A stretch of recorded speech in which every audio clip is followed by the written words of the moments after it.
জানেন কি শ্রীকৃষ্ণের নাম কেশব কেন রাখা হয়েছে?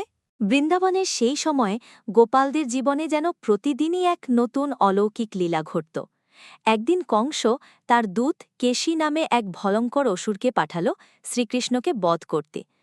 কেশী অসুর রূপ নিল এক বিশাল ঘোড়ার। তার শরীর জ্বলছিল আগুনের মতো, তার শ্বাসে বাতাস কাঁপছিল। পথে পথে দৌড়ে বেড়াতে লাগল কেশী। গাছপালা ভেঙে ফেলল, গোপালরা ভয়ে পালাতে লাগল। তখন শ্রীকৃষ্ণ শান্ত মনে এগিয়ে এলেন, তার মুখে একটিও ভয় নেই। তিনি বললেন, হে কেশী, বৃন্দাবনে ভীতি ছড়ানো তোর অধিকার নয়।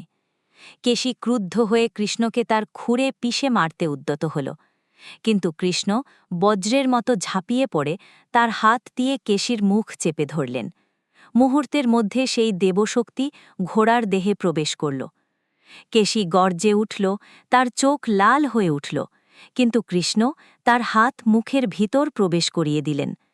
একটিমাত্র আঘাতে কেশীর দেহ ফেটে গেল, তার প্রাণ বায়ু বেরিয়ে এলো। মাটিতে লুটিয়ে পড়ে কেশী অসুর পরাজিত হল। দেবলোক থেকে ফুলের বৃষ্টি নামল। দেবতারা প্রণাম করে বললেন, যিনি কেশী দানবকে বধ করলেন তিনিই হবেন কেশব। আপনি যদি শ্রীকৃষ্ণের ভক্ত হন তাহলে অবশ্যই চ্যানেলটিকে সাবস্ক্রাইব করুন।